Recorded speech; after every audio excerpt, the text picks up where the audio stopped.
video, I'm going to show to you how I got rid of my pimples in just less than a week. And yep, this is not a drill. I got rid of my pimples and also its pimple marks in less than a week. And the products that I use are Cetaphil Deep Cleansing Bar, Pond's Acne Clear Facial Foam, Garnier Light Serum, Belo Acne Pro Pimple Gel, and Betadine.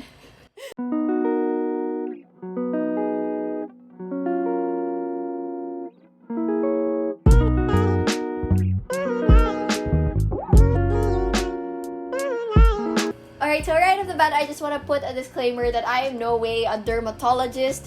Obviously, and what works for me might not work for you. It's not as worse as everybody else who are suffering from acne, but someone out there might be on the same page as mine na parang buong buhay mo halos, hindi ka naman pinipimple or binibreakout, and then suddenly it happened and you don't know what to do. Itong skincare regimen na to, I didn't formulate it based on someone else's skincare. Like, I didn't search for it on YouTube, on Google. I based it off of my experiences and also some tips from people who are close to me. As you can see, dun sa mga products na sinabi ko, walang mga moisturizer, toner, anything like that, because napansin ko sa skin ko, mas lalo lang siya nai-irritate or mas lalo lang gumagrabe yung breakout if marami akong nilalagay. Kaya I really focused on cleansing my skin. Let's backtrack a little bit, kahit overarching lang. But anyway, at the start of November, it was really a stressful time for me. And as you guys all know, I am a college student, so normal na talaga na maraming deadlines and all. Lalo na ngayong online classes na parang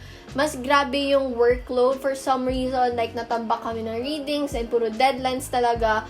So, it was really, really stressful for me. And on top of that, also, I am a YouTuber. Obviously, I am a content creator here. And hindi lang naman YouTube yung platform ko. There's also Instagram, Twitter, Facebook, and everything else. And within these social media platforms, I engage in collaborations with brands that serve as my bread and butter because I am a self-support student. And when the first week of the month comes, that's when usually work opportunities come to us because of the upcoming sales. Like, for example, yung mga 10, 10, 11, 11, 12, 12. So, parang dun nagbubuhos ng budget yung mga brands in, you know, campaigns and everything. Although, yes, they are blessings, pero grabe talaga yung workload that time. Tsaka yung ibang brands kasi parang last minute sila nagtatap na mga content creators. So, ayun. Aside from the videos that I'll be putting up here for sales, iba pa yung mga kailangan kong gawin for mga branded posts and everything. Bibo ako nung November, parang dalawa ata yung sale videos na pinost ko.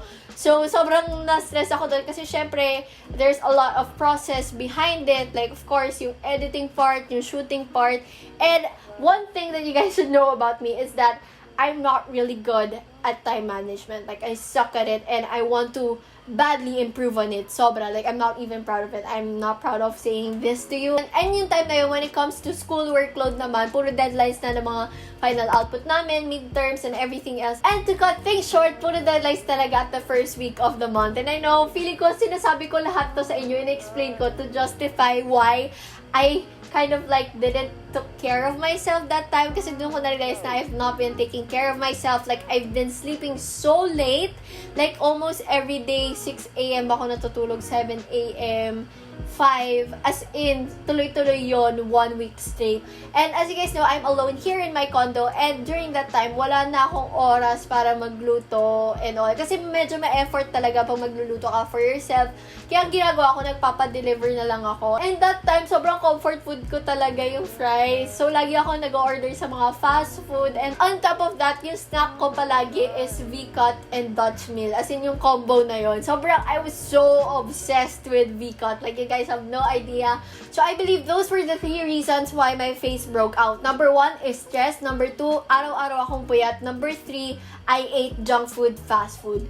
1 week straight. Then after that week, the 11/11 sale came and I thought that tapos na yung mga deadlines and stress and everything else that time, but it didn't really stop from there because that was when the typhoon came and it was really a tough time for all of us. You know what, even if I wasn't directly affected by the typhoon, it kind of like took a toll on me for some reason that I literally lost sleep that time. And I remember I was like bawling my eyes out, lalo na nung time nung sa Cagayan. Like, hindi ko makakalimutan yun.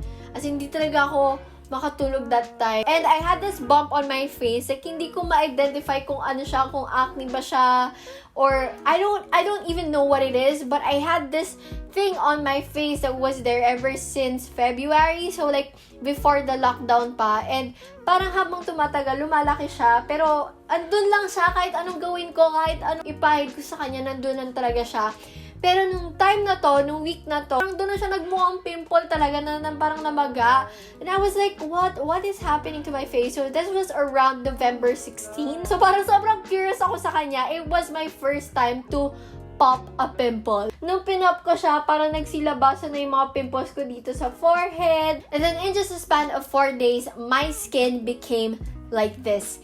And I know the situation is not as worse as everybody else who are suffering from acne, but this was my first time. And by the way, I'm already 21 years old, and this was the first time that I've experienced this type of breakout because I'm not the type of person who breaks out from time to time. Like, yung pagkakaroon ko ng pimple, parang hormonal lang siya. Pag kunyari magkakaroon ako ng isang pimple dito, ganyan, or dalawa. And of course, diba, when we Google something, andun lahat. And I was so scared of watching other people's YouTube videos, other skincare routines, and how they got rid of their pimples, because I might end up buying products that don't really work for my face, or hindi hiyang yung mukha ko dun. Kasi na-realize ko, when it comes to my face, less is really more. Like, mas gusto talaga niya na onti yung ina-apply kong products, or hindi ganun kadami yung steps, or hindi ganun ka-complicated para mag-work talaga. So, ayun, chinat ko si Sean about his skincare routine because he's the first person that came into my mind na nag-suffer talaga sa pag-breakout, and ngayon, clear skin na talaga siya. And I asked him what are the products that he used, and I kind of analyzed the whole situation or yung skincare regimen na ginawa niya, and na-realize ko more on cleansing yung steps niya. And then merong isang product doon which is not typically something you see from other people's skincare routine, and that is Betadine. And then I kind of backtrack a little bit, and yung mom ko kasi talagang hindi siya maarte sa face niya and everything. And naalala ko, every time may pimple siya, nagpapahid lang siya ng Betadine. And I kind of forgot about that. And Sean was the one who reminded me na it works for drying out your pimple. And then right at the moment that he formulated the skincare routine for me, I went straight ahead to the drugstore and bought all the products. And ito yung mga products na binili ko. And then this part is when it gets scary because I'm afraid that I might get backlashed by you guys na, bakit di ka nag-moisturizer? Bakit di ka nag-toner? Panitis? Guys, ito yung nag-work sa akin. Again, this may work for me and might not work for you, pero ito talaga kasi yung nag-work sa akin. So, I did this whole thing 3 times a day for a straight week. And ang ginagawa ko, I wash my face right at the moment I wake up, after lunch, and also before I go to bed. Yung pagkagising ko, I make it a point to double cleanse my face. So, I use the Cetaphil Deep Cleansing Bar and also this Pond's Acne Clear Facial Foam. I combine these two because I feel like important yung pag-double cleanse. I know some other people might say that it strips off the natural skin barrier thingy like that, but it really worked for me, which is why I kind of like combine them both. Kasi yung Cetaphil cleansing bar, may pagka-gentle pa rin siya. Then this one, medyo may pagka-strong siya because it claims to be clinically proven to reduce acne issues in just 3 days. And I remember, sobrang hiyang talaga yung face ko dito. Like, when I started out with skincare, you guys could like backtrack with all my skincare videos. Ito talaga yung cleansing foam na ginagamit ko. Pero kasi recently, I just use whatever, brands give to me. Kasi nag-work naman, hindi naman ako nagbe-breakout, ganon. Pero for some reason, I had to gravitate towards this again because it really works well for my face. And after cleansing, I applied the Betadine. I know, crazy, but this is a game changer, you guys. You know what?